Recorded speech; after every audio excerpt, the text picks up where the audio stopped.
Attitudes in organizations are sometimes difficult to get people to pay attention to.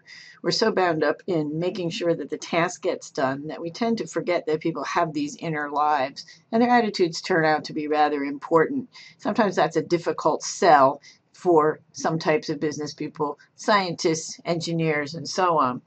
So we'll work on that a little bit today.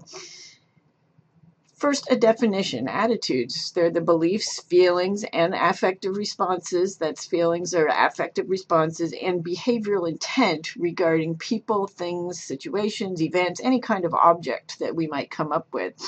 I've got these faces on this particular slide because I was trying to find faces that represent an ongoing feeling that people have that is not emotional, like strongly emotional in nature. I don't know if I was totally successful in that. We'll come back to talking about that when we're talking about emotions a little bit later today. Attitudes are judgments as opposed to experiences. That is, they're not emotional experiences. They're judgments about how I feel about particular object, situation, things, people, etc. They're much easier to change than something like values, which we've already talked about. And that means that they've been an important target over the years in terms of people thinking about, how do I change people's behavior? Well, maybe if people act on their attitudes, I can change their attitudes, and then maybe they'll change their behavior. There's some problems with that, which we'll talk about. But one of the things that we would like to point out is, of course, a lot of this research came up from the 1960s when people were concerned about the integration of both schools in the U.S.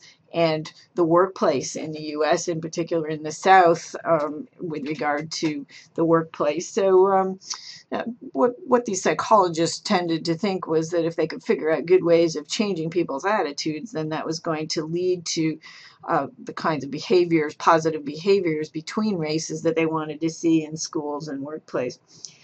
Our focus, of course, is in the workplace, and one of the major attitudes that we're concerned with is job satisfaction. So we'd like to talk a little bit about that and why people care about job satisfaction, why managers might be concerned about it. There's some fairly clear research evidence that shows that job satisfaction is related to a number of things that we might care about, including the following: worker well-being and attraction and retention of workers, union organizing in a negative way, of course. Job satisfaction leads to less union organizing, less filing of grievances, and less absenteeism. Those are all things that cost businesses money. If you're wondering about that first one, worker well-being, needless to say, we know that insurance costs, healthcare costs for companies are a really big issue right now.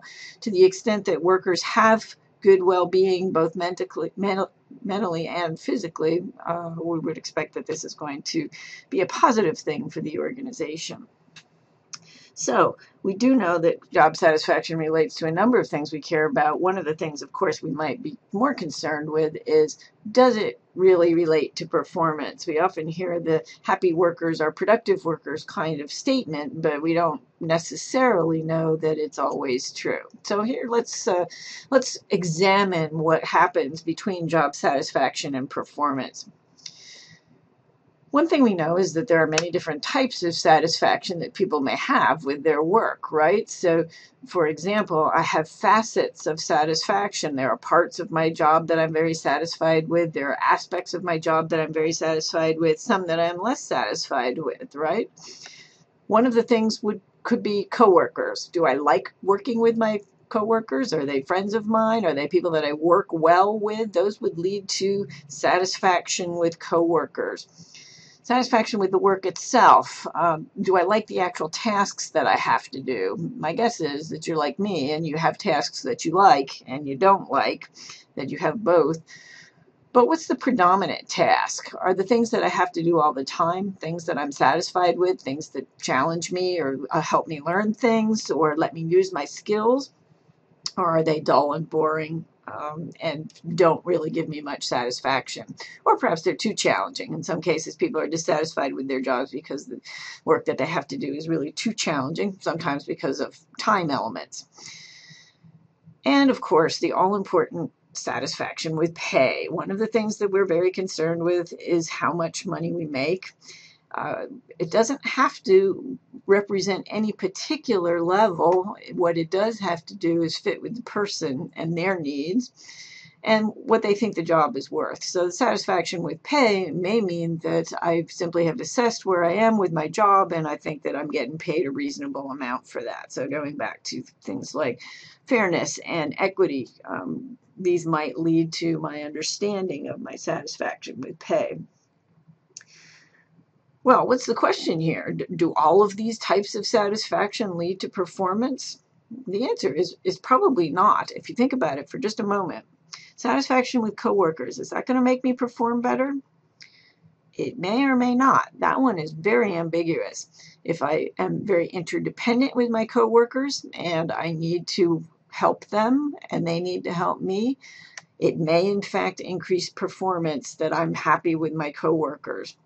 If I'm happy to the extent that it means that I'm chatting with them all the time and going out with them at night to the bar and planning things for the weekend, then actually performance might go down. So in that case, it's very ambiguous. What is the relationship about? Is it about work or is it about social activities? We really can't make much of a prediction there unless we know a lot more information. Secondly, satisfaction with the work itself. Well, there we might be a lot clearer. If the dominant task that I have to do is something that I like to do, then I'm probably going to spend more time on it. I'm going to learn more about it. I'm going to work through my problems, and I'm just going to put more effort into it. And that means, of course, that productivity is likely to increase. Ultimately, with satisfaction and pay, if pay is very low, that might represent that notion that I'm going to withdraw my performance. But in general, if pay is average or above, it's probably not going to have much relationship with performance because most of our jobs are not closely linked to a pay for performance system. So mostly our performance is not necessarily going to generate more pay. That suggests that satisfaction with pay might have a very complex relationship in that if it's very low, if I'm very dissatisfied with it, it might in fact decrease performance. But if it's average or above, it's probably not going to have any relationship. Okay, so let's flip this question around and ask about different types of performance. Different types of performance may or may not relate to job satisfaction as well. So this actually relates to the previous comment about pay, but we'll come back to that in just a second. So if we're thinking about looking for a relationship between satisfaction and required performance, we're probably not going to find it. And so if I'm concerned about keeping my job, I'm probably going to do my required tasks no matter whether I'm satisfied with my job or not. And that's one reason why sometimes people who feel really underpaid still complete their required performance. They may do other things like sabotage work equipment and so on, but they do their required performance because they don't want to lose their job. Secondly, if we're looking at more voluntary types of performance, like organizational citizenship behavior, we might see that, in fact, we will have a relationship between job satisfaction and voluntary performance. That is, I'm willing to put more into my job in a voluntary sort of way, things that I don't absolutely have to do, if I like it, if I'm happy with it.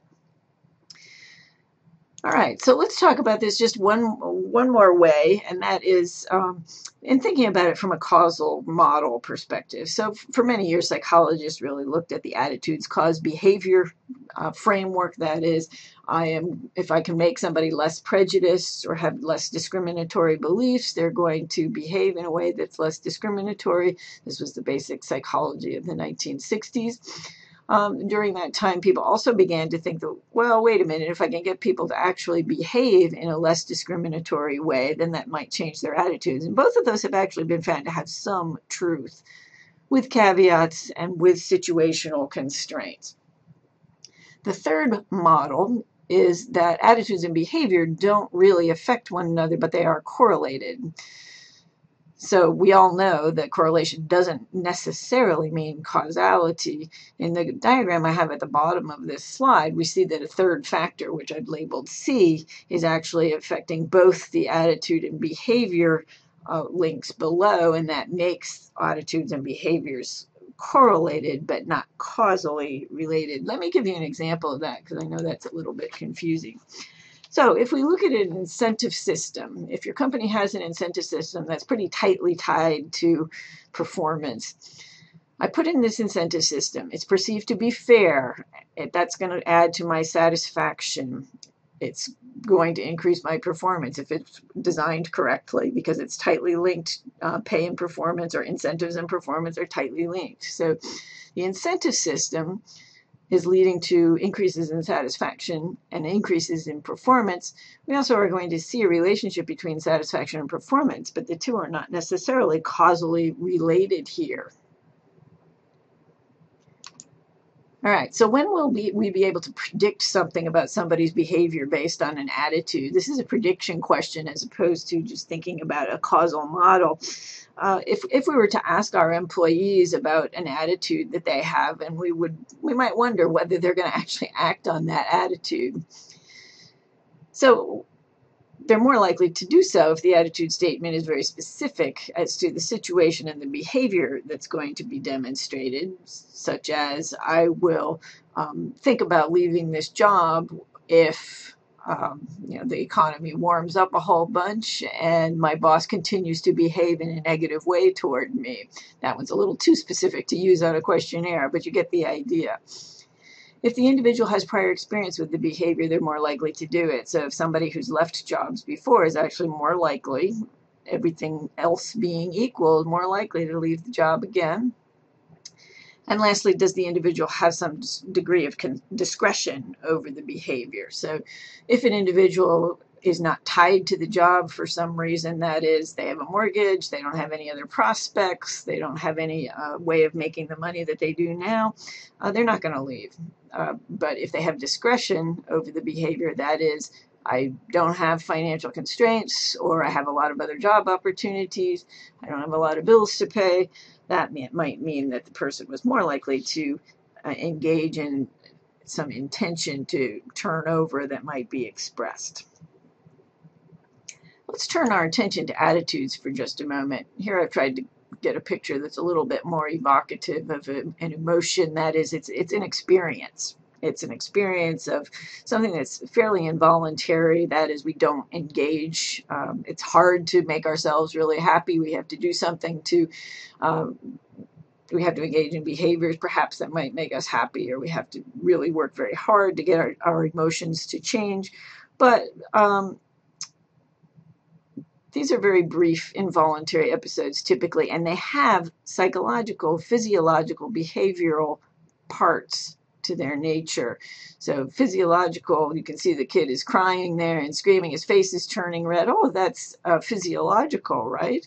Some of it's behavioral, but it's not something that we necessarily control in the short term. It's directed toward people, events, situations, and objects, just like attitudes, and the individual finds themselves ready to do something. Unfortunately, since emotions tend to be somewhat stressful, the emotional trigger is not necessarily going to be something that's positive. That is, the behavior could be something that's fairly negative, like I'm going to leave work now because I'm so mad at my boss, as opposed to thinking about coping strategies that we might utilize in a stressful situation. Let's talk about why this is important. An awful lot of people really have to engage in what we call emotional labor at work. And it's very much defined by this little image that I have in the upper right-hand corner of the guy who has a face, an extra face, a mask. And the steam is coming out of his ears, but he's still smiling on the mask. So emotional labor is the effort and planning and controlling that we do to express the appropriate emotions at work. Anytime we're engaged with other people, we do some of this, but it's particularly important when we're dealing with customers, when we're dealing with people who we don't know well, and we're dealing with people who have more status than we do, status and power than we do. So what we're looking at here is something that actually costs us in terms of effort, and that's going to be interesting from the standpoint of, if I'm pouring all my effort into emotional labor, then that's going to leave less for other things. We have already looked at something that would help us do this effectively, and that's, of course, emotional intelligence. So the recognitions of the emotions that I have. So if you are asking yourself, well, why do I feel this way? That's actually a good step. And also recognizing them in others. So first, recognition of emotions in self and others, and then secondly, regulation of that emotion in yourself, and then trying to manage it in other people. As you can see here in customer service, all of these people are standing there waiting while the guy is talking on the phone. Clearly, that's not going to be an appropriate way to deal with your customers when, in fact, they are going to be getting more and more angry. And you're going to have to be the person in the customer service role who actually deals with that as they get to the front of the line.